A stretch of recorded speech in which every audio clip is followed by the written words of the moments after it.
Baik teman-teman, kita mulai ya. Bismillahirrahmanirrahim. Assalamualaikum warahmatullahi wabarakatuh. Selamat pagi teman-teman. Apa kabar? Sehat semuanya ya. Mudah-mudahan sehat. Dan hari ini saya akan melanjutkan lagi kuliah kode etik profesi PR begitu ya. Kalau minggu lalu kita bicara tentang apa ya PR dan pemerintah ya kalau nggak salah ya. Nah sekarang kita bicara tentang PR dan hukum ya. Seperti itu. Baik, kita mulai ya teman-teman.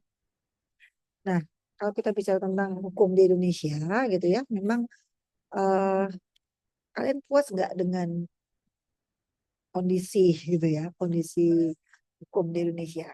Apa puas atau enggak teman-teman? Atau ya pastinya memang belum memuaskan ya, tapi saya yakin pemerintah sekarang ini juga sudah banyak upaya-upaya yang dilakukan gitu ya supaya pemerintah ini sekarang bisa lebih bersih ya dan lebih bawah begitu ya, sehingga ke depan khususnya gitu ya, itu hukum di Indonesia ini menjadi lebih baik seperti itu. Nah ini kondisi kalau kita melihat ya bahwa hukum di Indonesia ini memang masih belum banyak orang puas gitu ya. Yang pertama kan dikarenakan adanya lemahnya supremasi hukum di Indonesia sehingga membuat ya tingkat kepercayaan masyarakat terhadap hukum di Indonesia ini atau penegakan hukum ya lebih ke situ, penegakan hukum di Indonesia ini rendah. Katanya banyak kasus-kasus yang apa ya, kasus-kasus yang tidak terselesaikan gitu ya. Kasusnya Sambo ya misalnya ya, dulu ada Marsina, macam banyak sekali beberapa kasus yang itu tidak sampai diselesaikan dengan baik begitu ya, sehingga membuat masyarakat akhirnya itu tidak atau kurang percaya kepada hukum atau penegakan hukum di Indonesia. Kemudian berikutnya adalah adanya reputasi ya penegak hukum ya baik itu jaksa, polisi ya, hakim itu yang kurang baik. Karena banyak juga ya oknum-oknum yang penegak hukum itu justru malah melanggar hukum ya. Kita banyak melihat kasusnya si Sambo ataupun banyak kasus-kasus lain gitu ya, justru yang korupsi itu malah para penegak hukum gitu ya. Sehingga kalau kita melihat bahwa hukum di Indonesia ini kadang kalau orang bilang ya itu lebih apa tajam ke bawah gitu ya, sementara tumpul ke atas. Karena banyak begitu ya kasus-kasus yang misalnya hanya mencuri ayam ataupun hanya apa ya kasus-kasus kecil itu justru sampai ke meja hijau gitu ya. Sementara kasus-kasus yang besar gitu ya atau kasus-kasus yang korupsi besar-besaran gitu ya itu kadang di-PTS-kan sehingga membuat masyarakat itu menjadi tidak percaya ya kepada supremasi hukum ataupun penegakan hukum di Indonesia.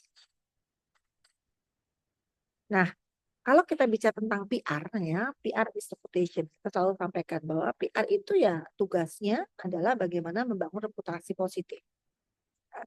Sehingga kalau PR itu begitu ya ketika berhubungan dengan permasalahan hukum, PR ini harus berhati-hati ya. Jadi tidak mudah begitu ya, tidak mudah ketika kita begitu ya sebagai public relation itu berhadapan dengan hukum dan kita harus selalu tetap menjaga reputasi itu menjadi positif. Ini tidak mudah. Ini butuh upaya-upaya besar begitu ya, upaya-upaya yang dilakukan seorang public relation agar supaya ketika perusahaan itu apa namanya terkena kasus ya atau terkena krisis begitu ya. Ini bagaimana kita harus bisa mengelola gitu ya krisis ini sehingga tetap akhirnya atau endingnya ya reputasi perusahaan itu tetap terjaga. Nah, ada beberapa hal yang harus teman-teman pahami ketika teman-teman menjadi seorang PRO yang berada di perusahaan yang terkena kasus hukum. Ya, ada beberapa hal yang teman-teman harus tahu bahwa fungsi PR itu bagaimana sebagai image builder, bagaimana membangun sebuah reputasi. Perannya itu juga Anda harus tahu ya, peran PR itu kan sebagai salah satunya expert prescriber, tenaga ahli yang memberikan masukan ya dan juga sebagai problem solver ya bagaimana memecahkan permasalahan yang ada itu dua dua peran itu yang harus Anda pastikan pada saat Anda begitu ya menghadapi masalah hukum. Dan yang berikutnya, jangan lupa Anda juga harus bisa menjadi mediator komunikator yang efektif ya, dan juga sebagai komunikator teknisian. Artinya Anda juga harus bisa mengkomunikasikan ya pesan-pesan yang dapat membantu penyelesaian permasalahan ini baik secara teknis maupun secara konten ya, atau secara uh, isi dari pesan yang Anda narasikan. Baik, yang pertama adalah ya, ketika PR itu menghadapi permasalahan hukum ya, yang Anda harus pahami, Anda harus tahu adalah Anda harus bisa mempelajari kasus tersebut. Ya, pelajari kasus tersebut, Anda harus tahu profil dari kasus Anda, ya, profil dari krisis Anda, gitu ya. Bahkan Anda harus bisa melakukan analisis SWOT, gitu ya. Sebenarnya kasus ini seperti apa sih, gitu ya? Kapan penyebabnya apa? Kapan dimulainya, ya? Kemudian siapa yang terlibat, bagaimana permulaan munculnya, ya. Bahkan sampai kalau Anda sampai detail begitu ya, Anda analisis SWOT kan dari kasus ini gitu ya. Artinya eh, sebetulnya peluangnya itu seperti apa sih kasus ini? Apakah kasus ini akan selesai atau peluangnya ini bisa justru bisa besar ya, dan ini akan sangat berdampak atau membahayakan reputasi. Misalnya kayak gitu.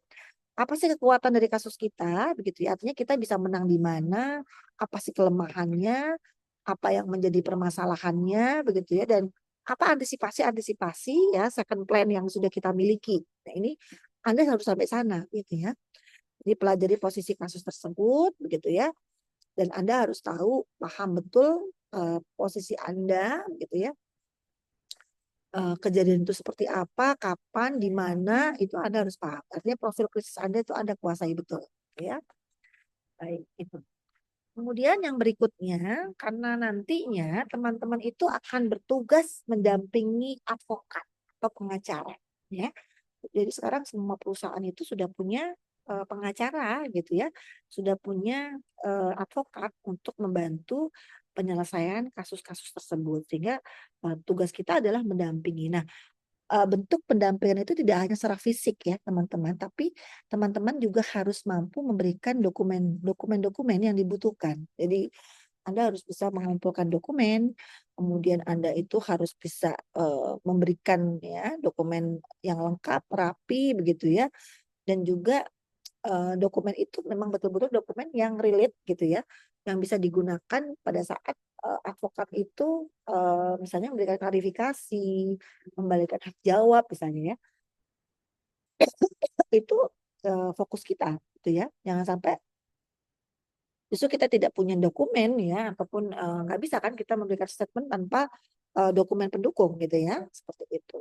Sehingga silakan kumpulkan dokumen ya, setiap apa namanya dokumentasi itu atau dokumen-dokumen itu penting ya untuk dijadikan sebagai dokumen bukti ataupun dokumen pendukung ya, yang menunjang aktivitas kita ketika kita akan nantinya menjadi pendamping ya advokat ya. Berikutnya adalah tadi ketika apa namanya ada kasus ya, biasanya kita itu kan tidak, bidang kita bukan bidang hukum, itu bukan kompetensi kita gitu ya. Sehingga memang kita harus mendapatkan pendampingan dari advokat atau pengacara yang memang betul-betul mensupport kita. Ya, biasanya perusahaan itu sudah punya gitu ya, ataupun apa advokat ataupun ini ya pengacara ataupun yang memang tugasnya adalah mendampingi kasus-kasus ya ketika kita terkena kasus gitu ya. Kemudian berikutnya adalah ketika kita terjadi kasus ya, jangan lupa teman-teman juga harus punya media relation yang efektif. Artinya saat krisis media itu pasti akan datang kepada kita begitu ya. Kalau Anda tidak punya media relation yang baik gitu ya, itu bisa jadi bulan-bulanan media gitu ya. Tapi ketika kita punya media relation yang baik gitu ya, dengan awak media kita dekat, ya mereka pasti akan bantu kita, dan fungsi kita adalah tadi media itu bisa memberikan bantuan kita untuk mengkomunikasikan upaya-upaya apa saja yang sudah kita lakukan gitu ya. Misalnya kita harus memberikan hak jawab ya, silakan itu menjadi poin penting untuk disampaikan melalui media, karena ketika kita sendirian kan kita nggak mampu teman-teman ya. Jadi media itu membantu kita untuk mengkomunikasikan pesan-pesan yang harus disampaikan kepada publik. terutama bagaimana agar supaya reputasi kita tetap positif meskipun di saat krisis. Ya, seperti itu. Nah, biasanya ketika krisis gitu ya, atau kita kena hukum gitu ya, kasus hukum maksud saya, ini kita harus mampu bermedia relation ya dengan efektif dengan cara kita harus bisa memberikan atau mendudukkan data dan kronologis peristiwa itu dengan tepat dan cepat ya. Jadi ketika berhubungan dengan media jangan sampai media itu justru malah apa ya kesulitan menghubungi kita. Kita tidak bisa diakses misalnya ya. Kemudian kita tidak bisa memberikan data-data atau kronologis peristiwa dengan cepat. Nantinya akhirnya mereka juga tidak akan respect dan tidak akan apa ya menjadikan kita sumber informasi yang terpercaya. Ya, itu. Kemudian pada saat krisis ya PR itu harus menjadi sumber informasi yang terpercaya bagi media gitu ya. Kemudian kita harus bisa melakukan apa monitoring media, terutama media apa saja yang punya apa namanya persepsi positif ataupun negatif ataupun netral terhadap kasus kita. Kita harus lihat ya. Kalau memang itu tidak sesuai ya kita punya hak jawab untuk bisa menyampaikan bahwa ini tidak seperti itu kasusnya gitu ya. Silakan klarifikasi ya. Kemudian yaitu kembangkan sikap sesuai dengan masalah yang berkembang ya. Kita harus bisa menjaga statement kalau kita diminta untuk berbicara di depan wartawan itu mimik kita harus kita atur gitu ya. Sikap kita, wajah kita ya. Misalnya ketika ada kasus apa namanya ini ya teman-teman apa pesawat terbang gitu ya, pesawat eh, ada kasus kecelakaan gitu ya. Kita harus bisa menyampaikan tentang krisis ini, permohonan maaf, permohonan doa begitu ya ketika misalnya pesawat itu belum ditemukan. Ya, penampilan kita harus menyesuaikan ya teman-teman ya. Mimik wajah kita, cara kita menyampaikan belasungkawa, cara kita memohon maaf. Itu akan sangat berdampak ya teman-teman pada saat eh, kasus itu sedang berkembang, kemudian ketika kita memberikan statement yang salah, wah kita bisa dihabis dirujak gitu ya oleh netizen misalnya. Nah ini pengaruh sekali ya. Kemudian tadi tetap pada saat uh, krisis gitu ya atau terkena masalah hukum itu silakan PR tetap harus bisa menjaga etika profesinya. Ya tetap jujur, ya tetap loyal, tetap berintegritas ya. Dan jangan lupa jangan sampai Anda menyuap media demi reputasi. Ini sangat berbahaya teman-teman ya. Nah, intinya apa namanya kalau kita bicara tentang etika gitu ya, ketika kita eh, apa namanya berada di sebuah kasus pelanggaran hukum yang tidak bisa kita hindari gitu ya, ya tetap bagaimana PR itu tupoksinya adalah menjalankan perannya untuk membangun reputasi positif. Akan tetapi reputasi itu kan sebetulnya dampak ya teman-teman. Jadi upaya-upaya yang kita lakukan harus valid, harus sesuai ya. Ketika kita bicara tentang reputasi positif ya tidak mungkin reputasi positif itu bisa tercipta tanpa adanya integritas ya, tanpa adanya kejujuran ya, tanpa adanya eh, apa namanya eh, saran kita, gitu, keadilan yang kita lakukan gitu ya. Artinya PR dalam hal ini ketika berada atau masuk ya masuk di tempat ada kasus gitu ya, ya tetap harus bisa mengutamakan kejujuran, kebenaran dan keadilan, terutama ya hal-hal yang sifat apa publik gitu ya. Artinya ketika apalagi dengan urusan dengan kepentingan pasti sangat berdampak pada reputasi. Nah, apa yang dilakukan seorang PR begitu ya? Nah ini tadi saya sampaikan bahwa kita akan membantu begitu ya, membantu pihak-pihak ataupun pimpinan ya, termasuk para advokat kita, ya, pengacara kita, kuasa hukum ya. Ya, yang pertama adalah kita mensupport data. Data itu harus lengkap, teman-teman. Mungkin data dokumentasi, kemudian laporan-laporan, foto, video ya. Hal yang memang itu bisa mendukung ya pada saat kasus itu perlu diklarifikasi misalnya. Ya, itu tugas kita mensupport data. Ya, kemudian jangan lupa kita juga tugas kita untuk memberikan statement kalau itu dibutuhkan, klarifikasi yang jelas. Kalau kita perlu melakukan aktivitas press conference misalnya ya, kita harus detail gitu ya. Kita harus bisa menyampaikan ke dalam hak jawab melalui media. Kita harus detail, kemudian dokumennya lengkap gitu ya, sesuai dengan waktunya. Press conference itu juga jangan mendadak. Artinya agar supaya proses klarifikasi itu mudah dan bisa diterima oleh publik ya. Seperti itu. Kemudian yang paling penting juga ya tadi media relation itu harus kita bangun teman-teman sehingga kita bisa memberikan citra positif kepada media ya. Media bisa melihat meskipun kita ada kasus tapi upaya-upaya yang sudah kita lakukan ya mereka akan memberikan ini juga memberikan support bahwa oh ternyata dengan kasus ini perusahaan juga sudah memberikan apa bantuan-bantuan misalnya ya, sudah memberikan upaya-upaya besar begitu ya untuk membantu masyarakat misalnya ketika ada kasus-kasus yang menimpa masyarakat misalnya ya.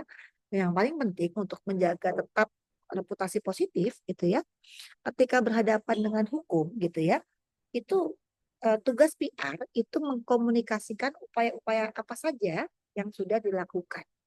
Nah, sehingga publik itu akan melihat bahwa perusahaan ini nggak diam aja gitu ya. Perusahaan ini bukannya perusahaan yang tidak bertanggung jawab, tapi perusahaan ini sudah melakukan banyak hal begitu ya untuk yang minimalisir terjadinya korban misalnya, untuk mengupayakan hal yang seharusnya mereka lakukan ya sesuai dengan tanggung jawabnya ya. Sehingga kalau kita bicara tentang etikanya ya tetap ketika berhadapan dengan hukum ya nilai dasar itu memang harus tetap dipegang teman-teman ya, bahwa yang namanya PR itu harus loyal, harus honest ya, harus jujur, loyal, berintegritas ya. Kemudian juga sesuai dengan kompetensinya ya kan. Kemudian juga jangan lupa PR itu juga harus apa namanya bisa melakukan apa beberapa antisipasi gitu ya. Dia juga harus punya inovasi ya terhadap kasus-kasus ini. Sehingga harapannya dengan adanya kasus hukum itu yang dibantu oleh kuasa hukum, didampingi oleh kuasa hukum ya, PR itu tetap ya bisa eh, mengupayakan ya perusahaan yang terkena krisis atau kasus hukum itu tetap mempunyai atau memiliki reputasi yang positif di mata stakeholder.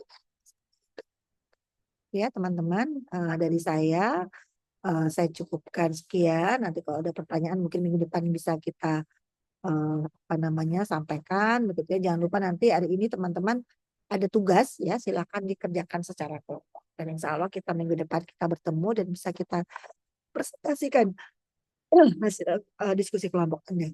Gitu ya, teman-teman. Terima kasih perhatiannya. Mari kita tutup dengan membaca hamdalah. Bila taufik wa hidayah. Wassalamualaikum warahmatullahi wabarakatuh. Selamat siang, teman-teman.